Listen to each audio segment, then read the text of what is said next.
This is yet another chapter posthumously that he is being able to speak to the world more or less after his demise. It is a book that every Nigerian should read, not just young students who are aspiring to be lawyers or practicing lawyers. We give glory to God. All the friends and relatives and associates, they are all here, so we thank God. When a young lad was born several years ago, even into a royal home, little would he know, or would anyone imagine, that he would live to become an international icon who will continue to be celebrated even in death. This is a reflective appraisal to best describe the gleam, the glam, and euphoria that greeted the official presentation of the book titled Tribulations and Trophies of Prince Bola Ajibola, as he documented his life in his own words. The prestigious Oriental Hotel in the highbrow Victoria Island, Lagos, played host to the high and mighty, not only from the bar and the bench, but also those in the corridors of power, both in the public and private sectors. This is an event chaired by a two-time Commander-in-Chief of the Nigerian Armed Forces, first as military head of state, then as the democratically elected President of the Federal Republic of Nigeria, in the person of His Excellency Chief Olusegun Obasanjo, GCFR. Then the day was also loaded up with a keynote speech by former number 2 citizen of the country, Professor Yemi Osinbajo, alongside the presence of a sizable number of past executive governors of Ogun State, plus the sitting governor, who was represented by the deputy. It was literally a joint celebration of Ogun and Lagos states, with former Governor Raji Fashola and former Assembly Speaker cum Senator Olorunbe Mamora in attendance for the joyous occasion. With Jide Benson as the anchor, taking charge of the immersive affairs of the day, the gathering was regaled with the recognition of the endless list of prominent guests at the event, which came up after the rendition of the national anthem that was followed swiftly with the opening prayer by Professor Adedimeji, the Vice Chancellor of Africa University. Nigeria, we hail thee, our own dear native land. Though tribes and tongue may differ, in brotherhood we stand. Nigerians all are proud to serve our sovereign motherland. As we begin this momentous occasion, we want to commit this gathering to the hands of the Almighty God, that He continue to bless the soul and memory of our late father, George Bola Ajibola, and to preserve his legacy. And for those of us who have converged here today to honor his memory, that God continue to take charge of our affairs and may He continue to bless us individually and collectively. In his opening remarks, the chairman of the grand occasion, Chief Aremu Olusegun Obasanjo, GCFR, reminisced on the growing up moments and the memorable days shared between himself and the highly revered author, recalling some of the unforgettable childhood pranks played while in school, which were also captured in the book. His speech was as hilarious as the seriousness of his presentation of his bosom friend, who is thus celebrated even in death. Bola has a great sense of humor, had a great sense of humor. And is a dreamer, or he was a dreamer, and a chancer. In the book, you will read where he played pool, and he needed 8 draws to win 75,000. And when he played, he checked the first draw. The first team he marked was draw. So he didn't check the remaining 7. He was happy. He thought he has got the 75,000. So he was making up in his mind how he would distribute and share the 75,000. And he was reducing because it was not going round until he got home. He thought he had palmed it all up. As he palmed the pool, and he found that the 7 other teams were not draw. So his dream of making 75,000 pounds became a pipe dream. But he never stopped chancing things. But the most important one is this dream. He had great dreams, and he pursued them to success. Particularly his dream of being a great lawyer. Bola was a great philanthropist, a great lover of his people.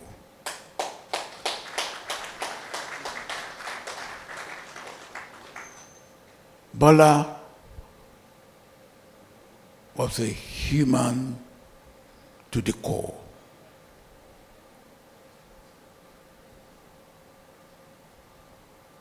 And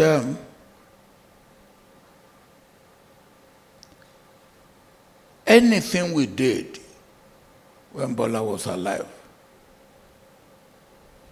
at the Baptist Church, even though Bola was a Muslim, Bola will make sure that he made contribution, because that was the church that built the school that made him, and he never forgot that. Bola told me this story himself. He said, when I became a farmer, he decided he too would become a farmer, and he really started a farm, and he took me to his farm. I think part of the farm now is being used for, yes. So, when I started the school, he too said he would start a school, and he started the school. When he heard I was building a library, Bola decided he would build a library, and he started building a library. Then when they told him that my library is a presidential library, Bola said, this man has decided to beat me. If he builds his presidential library, I cannot build a presidential library because I was not a president. So at that point, he came to me and said, now I must give up. You have built a presidential library. I will stop at a library, not presidential library. May Bola's soul continue to rest in perfect peace. Yes, the revered author and who climaxed his judicial exploit as a renowned judge at the World Court was surely a visionary and an iconic groundbreaker whose brilliant perceptiveness fully appreciated the emerging features of humanity. Because, notwithstanding his status of being an international figure, he was never in any way apologetic for his faith and religious convictions. History has it that he became far more committed to his dean when he first refused admission into a missionary school because of his Muslim name. Rather than compromise his confessed faith, he became more committed to the dean. Hence, the creation of the Islamic Mission for Africa, which also gave birth to the Crescent University, Abeokuta, yet a great citadel of learning in Nigeria for both Muslims and non-Muslims. My name is Saeed Aweda. I welcome you all to the Islamic Mission for Africa. I am the Secretary General of this mission, founded by His Excellency George Bola Adesumbo Ajibola. He was a man that was grateful for his education, and he wanted to give that to the generations coming behind. He had attended Baptist Day School at Owu here in Abeokuta, and from there had attended Baptist Boys High School, also here in Abeokuta. And he felt the Baptists were excellent educationists, and that he could replicate what they did with him and his mates.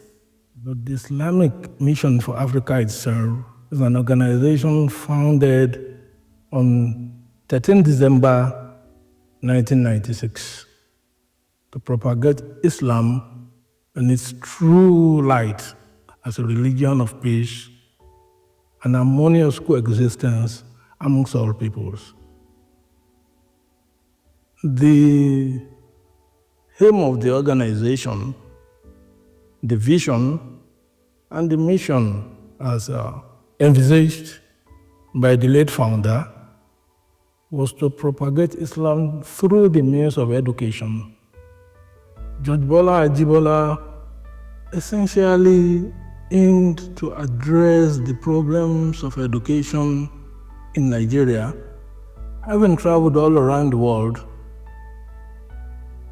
he saw the need to do something about the educational sector, for which he was always challenged. What actually inspired the vision of this kind of a center, which is unique in any way, in southwest Nigeria, at least, is that he was in Markfield, in Leicester, in the UK, and he saw the Islamic Center there. But what George Ajibola had done with this center is more than what he had seen in Markfield, because there we have a hospital, we have a library, we have schools, we have multipurpose hall. It's a unique center that serves the needs of every Muslim. This we have continued to do, and here we have schools from kindergarten to college, and I'm glad to say that Crescent University, as a tertiary institution, is a child of this mission. My name is Professor Ibrahim Bajabi Amila, Vice Chancellor, Crescent University, Abeokuta. We are at Crescent University today to look at the achievements of the university since its inception by His Excellency Prince Bola Ajibola. The university itself started as a result of His Excellency's numerous activities, global activities. He had been Attorney General, Minister of Justice. He had been the Nigerian ambassador to the UK and also served at the World Court at The Hague. I think I would like to say Baba's legacy, his great legacy of Prince Bola Ajibola, is a truly patriotic Nigerian. Has traveled widely throughout the world, and he firmly believes in excellence, personal excellence. And so, regardless of gender, race, color, or creed, over a period of time, we started with 3 colleges with 70% male and 30% female. And we have students from all over the country, all 36 states are represented here. This is something that's of great pride to His Excellency Prince Bola Ajibola, that he could attract students from all over the country here.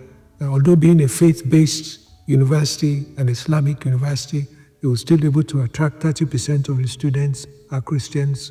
So he's indeed very happy that his dream was being realized over the years. With the advent of technology, the world has become a global village, and increasingly, proximity is no longer a deterrence.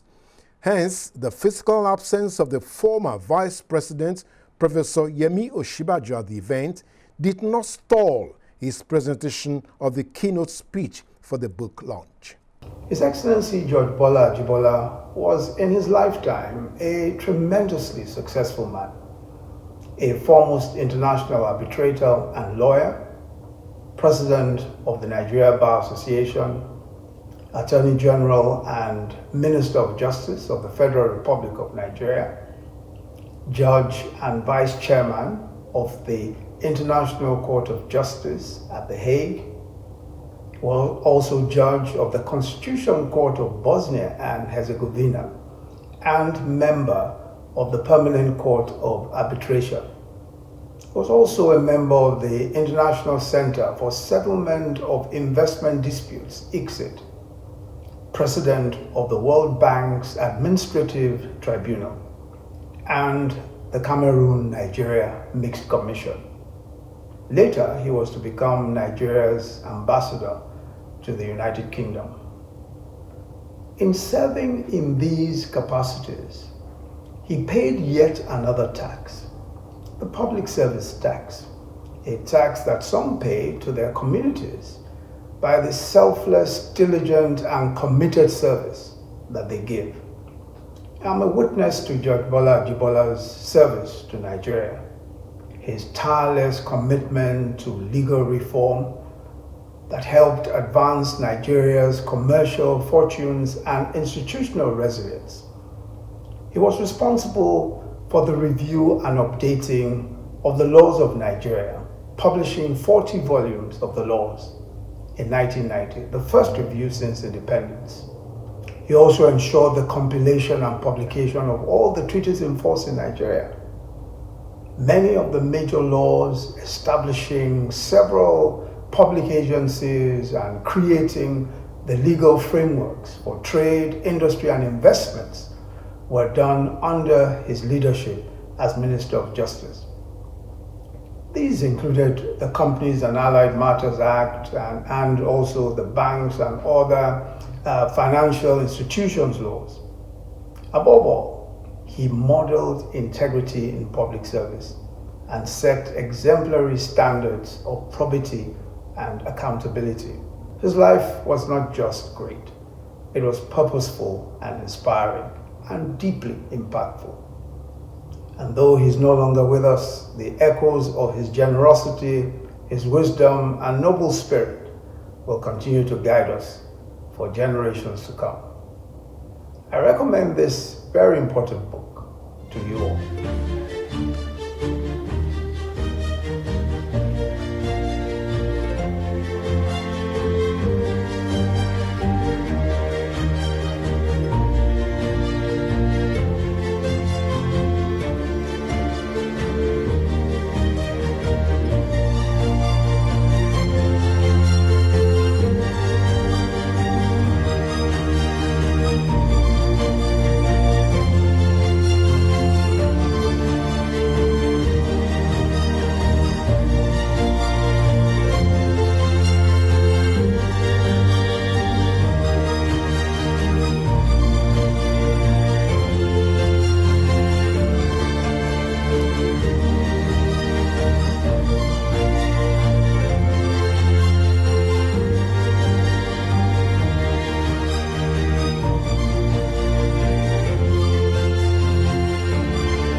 If you like to call the event a roll call of legal practitioners in Nigeria, you will not be wrong. This is because beyond the icon being celebrated posthumously, most of his progenies are also lawyers who, taking after the footsteps of their father on the bar and the bench, stepped out to be seen and counted at the public presentation of the remarkable years captioned as the Tribulations and Trophies of the iconic legal luminary, the late Justice Prince Bola Ajibola, GCON. Numbered amongst the personified legal achievers was Mr. Babatunde Raji Fashola, a renowned former governor of Lagos State and former super minister of the Federal Republic of Nigeria, who, as a classmate of the eldest son of the celebrant, shared some thoughts with the audience on his relationship with the family, whilst citing excerpts from the book. This was followed by the formal review of the book by Professor Hawalu Yadidu. I can say that one reason I'm here is that I have also had a very long and enduring relationship with one of his sons, Adeshegun Abdulmaruf, who I call Aburo Mikekere. And he calls me Egbon Mikekere because we were in primary school together. Truly an honor to be here to celebrate a man who I can also very fondly and proudly call my late father. Because Shegun and I did some things in the house in Agboyin that should remain in the house in Agboyin, and which has obviously gone to charity, as you have heard. And let me say first and foremost that I recommend that you read this book.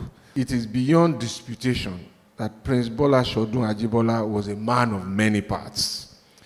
From whichever part you look at, you saw different personalities, different perspectives, and indisputably, he was a giant.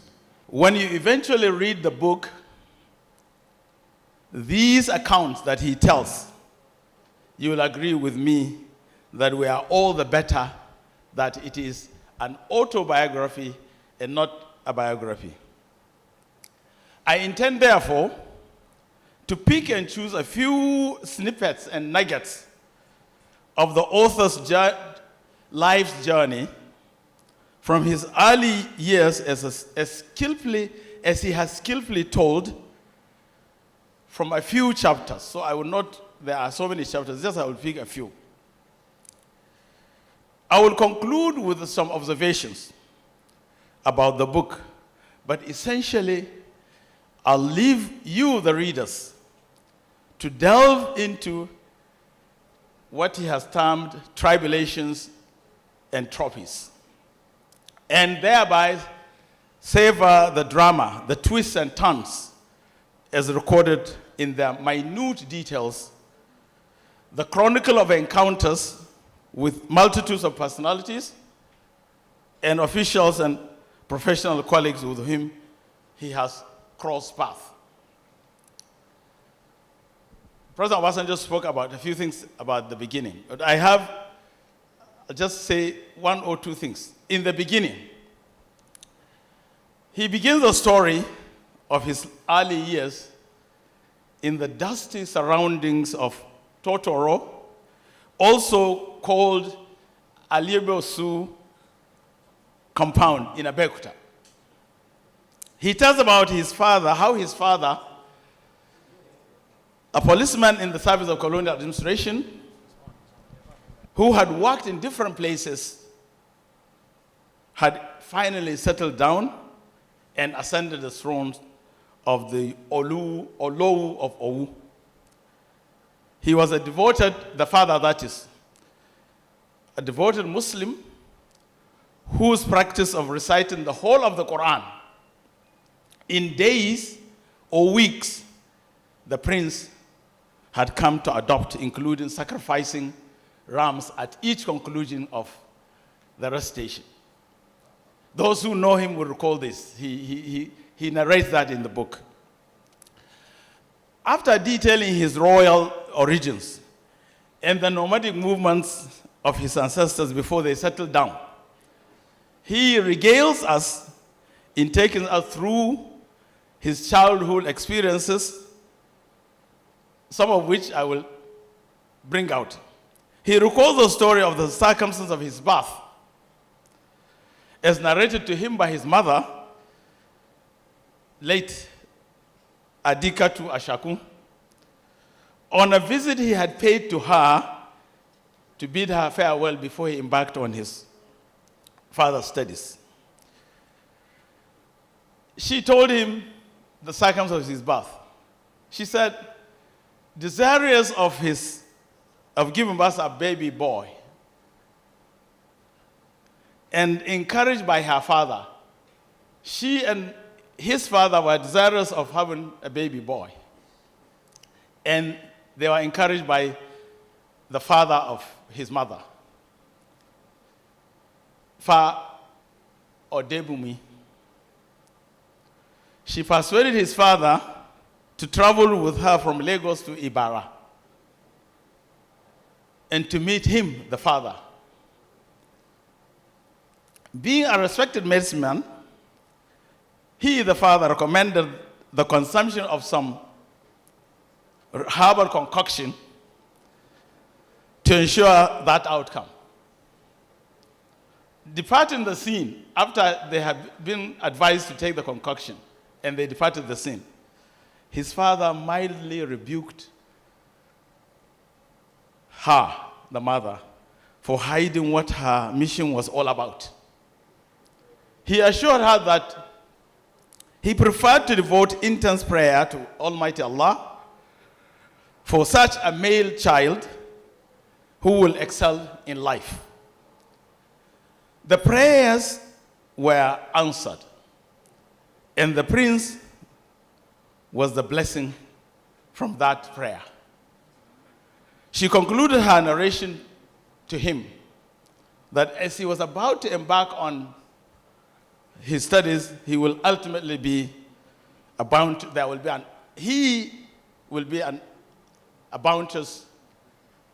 reward of such a prayer. Let me tell you a few of his childhood tales about his life at Baptist Boys Day School. We turn to more mundane matters. He tells us of a retinue of table manners as painfully taught to him by his elder brother. What were these table manners? Never to swallow a morsel with careless abandon, or to talk or drink while eating. And the worst taboo that he was advised to avoid was to eat a meat that is not in his front. So he should stay on his own lane. Those are the table manners that his brother taught him. At the risk of stating this ad nauseum, this autography can rank as a great non-fiction story told. It will grip and retain your interest to continue reading from page to page and chapter to chapter. Living through pages and expecting what will come next. From a great lawyer, a philanthropist, the author has such outstanding command of English language with which he threads his stories and which are laced with native intelligence and humor. In the slot for the goodwill messages, leading the entourage of other illustrious guests is the Olowu of Owu, His Royal Highness Professor Saka Matemilola, in the company of others who together unanimously espoused the great qualities of the man being honored. I'm very glad to be part of this event today. But I think I need to make one or two comments before I just pick a copy of the book for our library, because we have a library in Owu Palace as well. You find what you seek in this life. We've had quite a number of stories, and I like that one story that actually touches me in particular. And it's about when I came onto this role as Olowu, and I was very concerned about some of the things I may be requested to do as part of my role. Then one of his accomplices, and I use the word very carefully, one of the accomplices of the late Bola, Ajibola, told me a story about when one of my predecessors was about to be installed. The traditionalist requested, in fact, they demanded that a black dog be provided to them for them to do some of the things they need to do, some of the incantations and rituals. And everybody was saying, no, we can't do that. No, it's not possible. where, that's gone, bygone days. Then the late Prince Ajibola said, no, we'll do it. So, why? But you're a Muslim. Why can't you do that? I said, no, we'll do it. We'll give it to them. So he went ahead and said, trust me. And this was a Muslim, the person shall remain unnamed. This accomplice. And the late Bola Ajibola went on and they bought this black dog. And they presented this dog to the traditionalists for them to do whatever they want to do with it. And they went away, and they allowed the event to continue. And eventually, when the traditionalists were about to use the dog for whatever purpose they were supposed to use it for, the dog had disappeared. Courtesy of the late Prince Ajibola and his accomplices. So essentially the point is this. You need to use wisdom because, when you read some of these stories, you think about, it's not just about the humor, but it's also about the wisdom that you can gain from it. And that, for me, gave me confidence that I could carry on this role without being adversarial. I'm the proud Chancellor of Crescent University. To me, that is the biggest honor that this man that I've accompanied and impacted I'll be part of his legacy, which continues. All I want to say is that when you look at the title of the book, first the book is posthumous, but then he said, Tribulations and Trophies. And he is going to, by God's grace, and I'm praying that the biggest trophy that he will receive will also be posthumous, which is what only Allah can give. And that is for one of his most diligent and faithful servants on earth, and that is Al-Jannah Fidal. May he grant him this Al-Jannah Fidal. First, let me appreciate and commend and thank Shegun and all my brothers and sisters for a job well done. And Alaja, thank you too.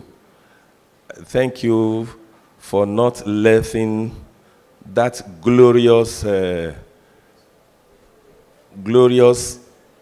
events, glorious life that Prince Bola Ajibola lived. It is not enough that when, of course, he was around, we all celebrated him, knowing who he is, a giant. In all the things that he touched, you know that if you talk, whether at the bar, on the bench, everything, wherever he found himself, you will see that it's a Midas touch. A prince of Owu, we've all said that.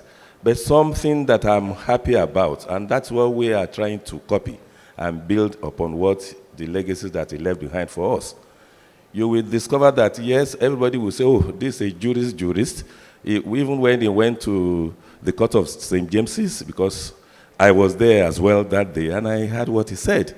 But in all of those things, when you see him back home, you will not believe that it's the same man. He will sit in the court of, we have what we call this Owu Traditional Council. You will see him there, at peace, at home, at ease with his people. We met the Colossus. Because of the opportunity I had to go in with Chief Bola. When I came, he said, who is this? My boss answered, he's my junior. He said, and young man, who are you? I looked back. He said, no, how many of you are in this hall, in this office? I'm talking about you. I stammered because I didn't know. I was so young. The gap was between heaven and earth. So I was able to muster at least my name. And said, I'm asking you because I know you also become the Attorney General of the Federation. I said, thank you very much. I am telling you for the first time. We should please try not only to read the book, but to imbibe and live with and by the good ideals for which Prince Ajibola has left a legacy for us to be celebrating him today. Secondly, we should continue to remember him in our daily prayers because, as it is said, he is a man of so many parts. At a personal level, I had the privilege to serve in London as head of Chancery, and I was able to go through the records to see some of his write-ups. sometimes when he gives ruling on an issue, honestly, you feel like you would want to swallow what is on paper. So I personally do not know him, but I have learned so much from what he left behind in our records in the High Commission in London. Our relationship was very deep. When he became the judge of the court, International Court of Justice, I was there at The Hague. And when he became the High Commissioner, I was also there in London. Then I'll give you an anecdote. Whenever he's in Nigeria, I will provide the transport for him. And whenever I was in London, I never wanted anything from the High Commission. And he was not happy that he was there and I wasn't, as governor, using the facilities because I didn't want to get used to what I would not be able to use after leaving office. So what he did in his way is to drive himself down one day when I was about to leave London in his official car, drove himself down by the side and said, "Today I'm taking you to the airport." And he took me to the airport himself to ensure that in future I will always tell him I'm in town and I will always provide me transportation. That's Prince Ajibola for you. A great man, very witty, lovely, and we are very close. It is with profound honor and a deep sense of admiration that I stand before you today on behalf of the Osun State government and the good people of Osun State to celebrate the remarkable legacies of an eternal legend, legal colossus, and perfect gentleman, Prince Bola Adesumbo Ajibola. We gather not just for a book launch, but to celebrate the life and times of a first-class advocate, seasoned jurist, and legal titan of repute, Prince Ajibola. The unveiling of his much-awaited and masterpiece of an autobiography, Tribulations and Trophies, Bola Ajibola in his own words, is not merely the presentation of a literary work. It is an invitation into the very soul of a man who has etched his name indelibly in the annals of Nigerian and international history. Reflecting on the remarkable journey of Prince Ajibola, one is immediately struck by the sheer breadth and depth of his noteworthy contributions via his life's work, etched in service and dedication as a jurist, public servant, diplomat, and an advocate of peace. His life, meticulously accounted for down to the very hour, is a powerful testament to a life lived with unwavering purpose and an unyielding commitment to excellence.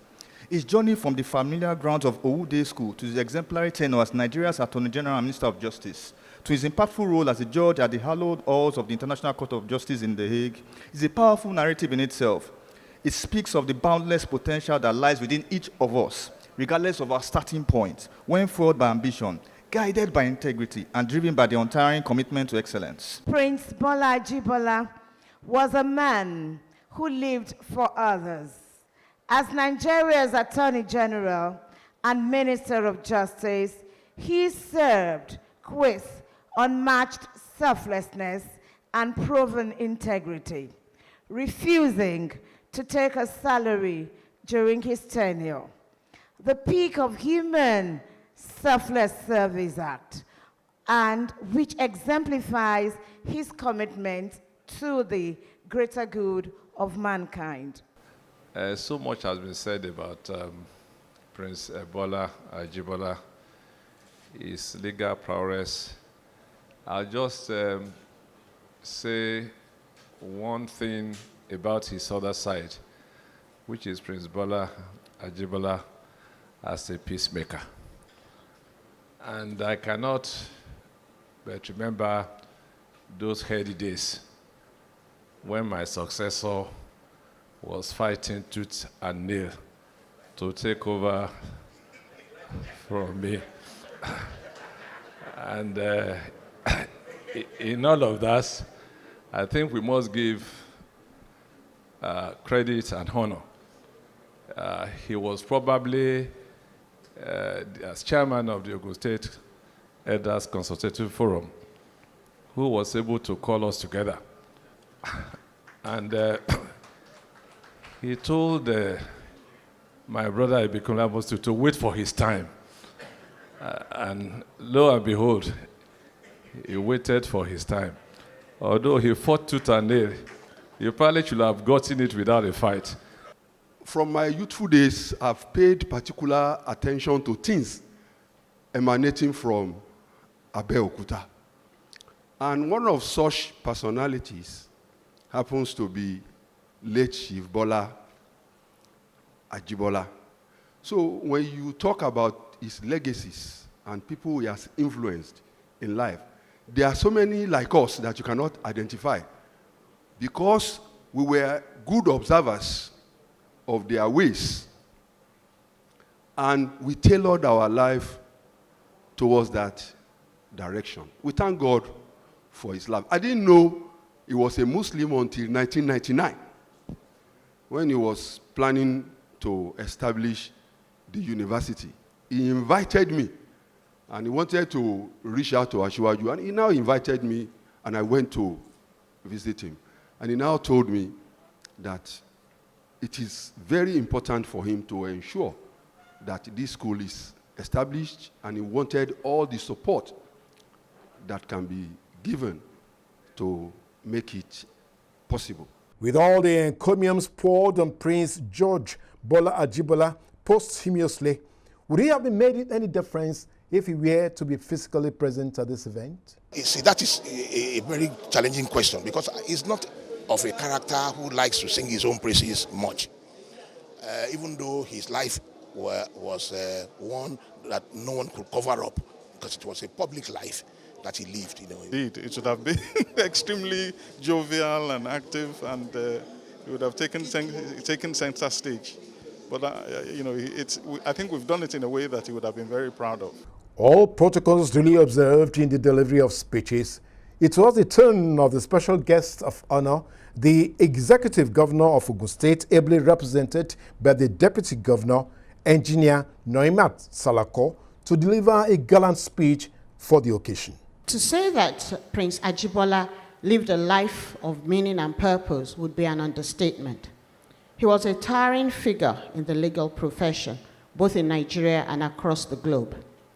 But beyond his impressive titles and appointments, he was the embodiment of the impeccable character, trailblazing spirit, and moral clarity for which the people of Ogun State are known and respected.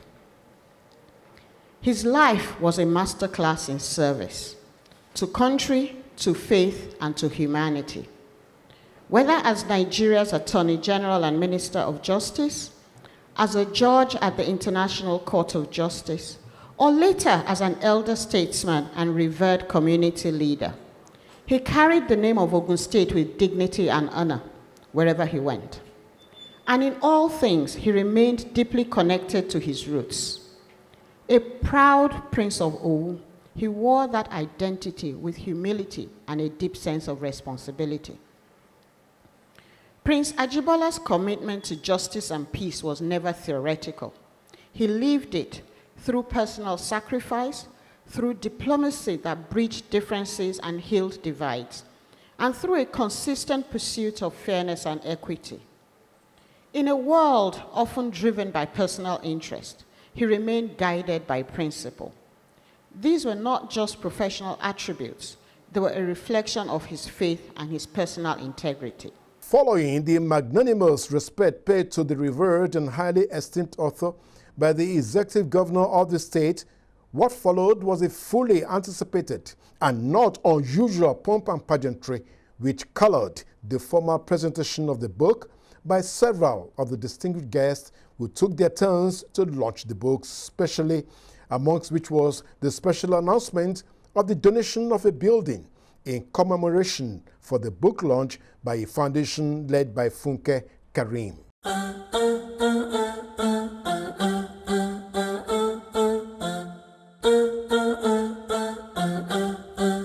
On behalf of our family foundation, which is called Project Halo, and Halo stands for Help and Aid for the Less Opportuned, we're going to be donating a building to the Crescent University. I also want to purchase 2 copies for my library at 2 million naira. Thank you. I buy just one, and I'll read it. I will give 2 million naira for that. Thank you. In my personal capacity, I'll take one for 1 million naira, but I'll ensure that as Attorney General and Minister of Justice, we will make sure that each of the divisions of the Ministry of Justice, Federal Ministry of Justice, has at least 2 copies. And there, let me just announce a token donation of 1 million naira towards the foundation.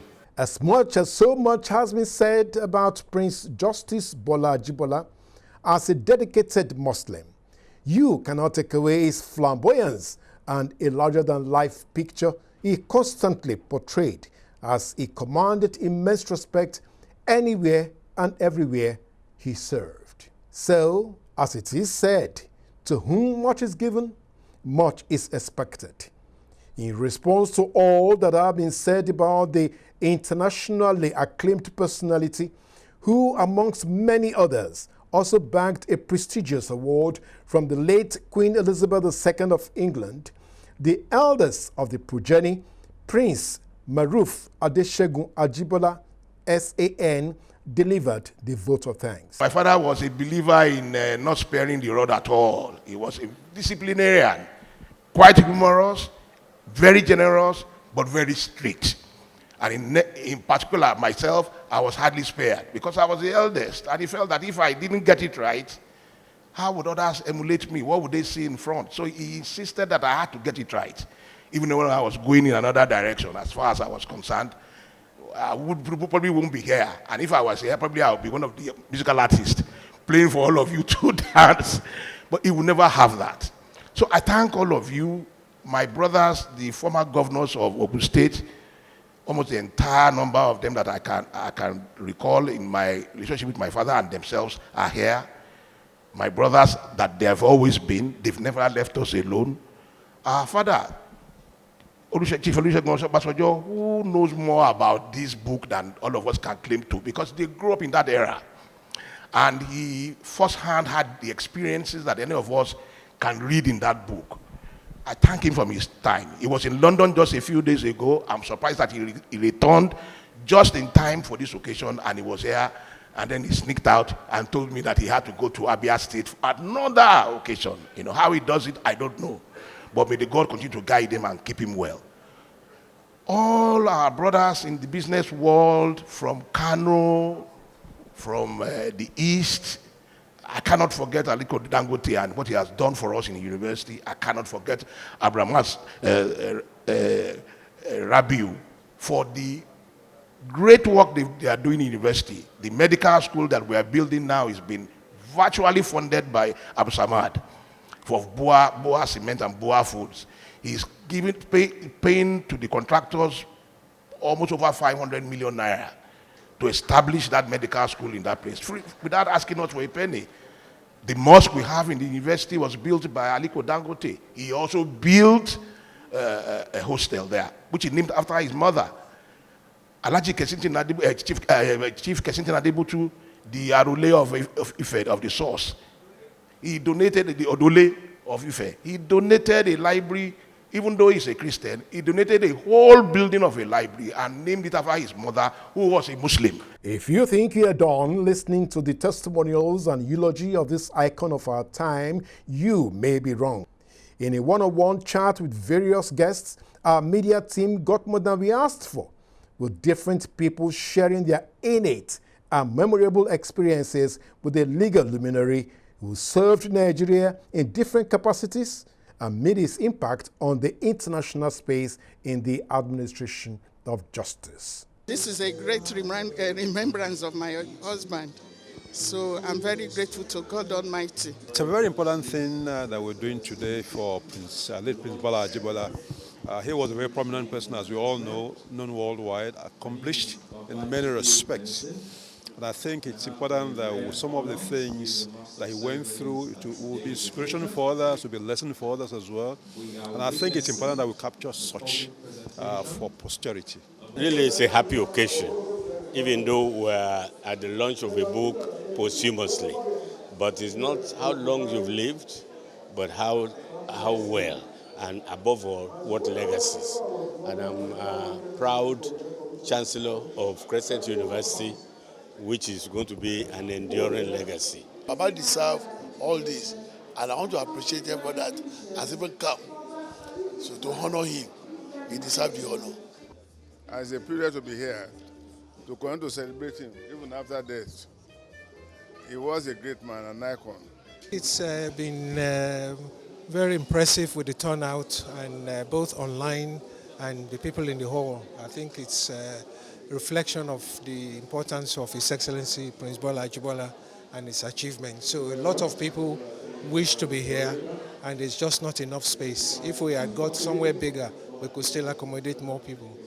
It's quite instructive that the life we are living has a story after, and that we should actually live it well and live it for the benefits of the society at large and the people at large.